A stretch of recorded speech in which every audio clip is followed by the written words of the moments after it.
Ce jeune militant n'aurait jamais imaginé un tel soutien à son procès. Il est 12h45, une centaine de personnes le rejoignent place Poulart. C'est lui qui avait détourné plusieurs écrans de publicité, dont celui-ci, en juillet 2016, sur la place de Brouckère, la célèbre enseigne Coca-Cola. Sur cette vidéo, on comprend clairement qu'il a voulu dénoncer les traités de libre-échange TTIP et CETA. D'ici une heure, son procès débutera devant le tribunal correctionnel de Bruxelles pour piratage d'écrans publicitaires. Notre ami risque quand même jusqu'à 5 ans de prison et 800 000 € d'amende. Il est poursuivi pour piratage informatique et sabotage.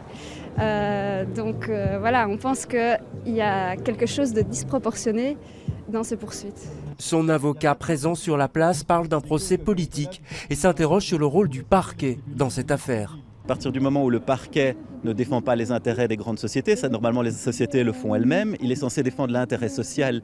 Ici, personne n'a été lésé, sauf à considérer que le fait de se voir imposer un message publicitaire est en soi une agression, ce qui à ce moment-là poserait des questions lourdes sur JCDecaux et d'autres. Donc si ce n'est pas ça le raisonnement du parquet, la seule raison qu'ils peuvent avoir pour agir, c'est celle de réprimer l'expression, c'est réprimer l'usage de sa liberté d'expression par un militant. Et les militants, justement, ils ont soutenu leurs collègues jusqu'au bout, en patientant toute l'après-midi dans les couloirs du palais de justice, face à la salle d'audience où se tenait le procès.